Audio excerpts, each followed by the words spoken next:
Schedule a free design consultation, and the more you buy, the more you'll save on blinds, shades, shutters, and more from Budget Blinds.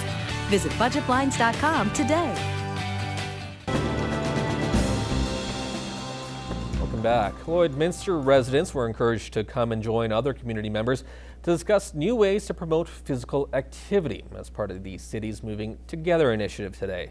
Aaron Bordato has more on this report.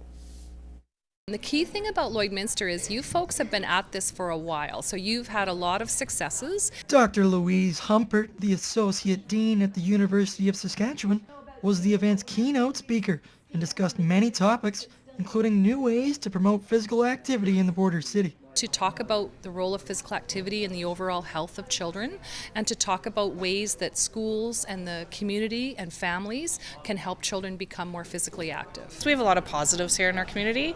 It's just a matter of working on those and partnering together so we can even do a better job. I was very active as a young person in my university years, and now... The symposium focused on developing some realistic actions to make physical activity an easy choice in our community.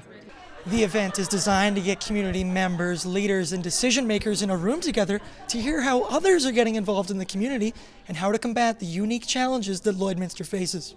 An interesting thing that came out is programs and opportunities for adults, because as you know, there are many shift workers in Lloydminster. So how can we, your community, offer opportunities for them to be physically active too? What kind of linkages are we going to provide? Is there going to be active transportation, which is exactly this topic? Residents brainstormed and put their heads together to find new ways to promote the awareness of community clubs and organizations. Making the community aware of what's available, what kind of programming is here, when registration starts, how much things cost. Aaron Bordato, Newcap News.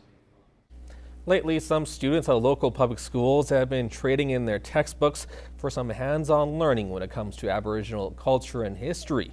In this week's Beyond the Classroom, we take a look at the special connection between Lloydminster Public Schools and the local Native Friendship Centre. It may look like all fun and games, but this morning's activities are all part of a special initiative to learn about Aboriginal culture. This is the second time that McKenna Merriweather has taken part in such an event, saying it really taught her about how First Nations people lived. I learned that they used the buffalo's stomach as a cooking pot, and they used the buffalo's teeth as a necklace. The connection between the Public School Division and the Native Friendship Centre was made last year after Winston Churchill School wanted to help a grade 6 class finish off a unit about Aboriginal culture. Ever since then, Rianne Harper has been organizing crafts and games once a month since school began. I think it's pretty important because they're surrounded by it a lot, and not a lot of it is taught in school.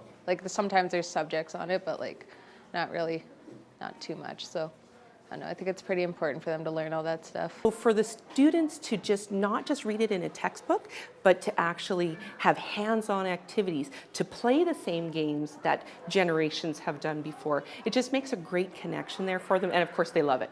And according to school officials, with the success the program has seen so far, they hope to expand the Native Friendship Centre's role in the classroom in the future. We have great ideas of possibly connecting with other members of the Native Friendship Centre, of possibly getting grandmas in to read to our kids, just be great role models. I think First Nations culture is really cool, and I love learning about it.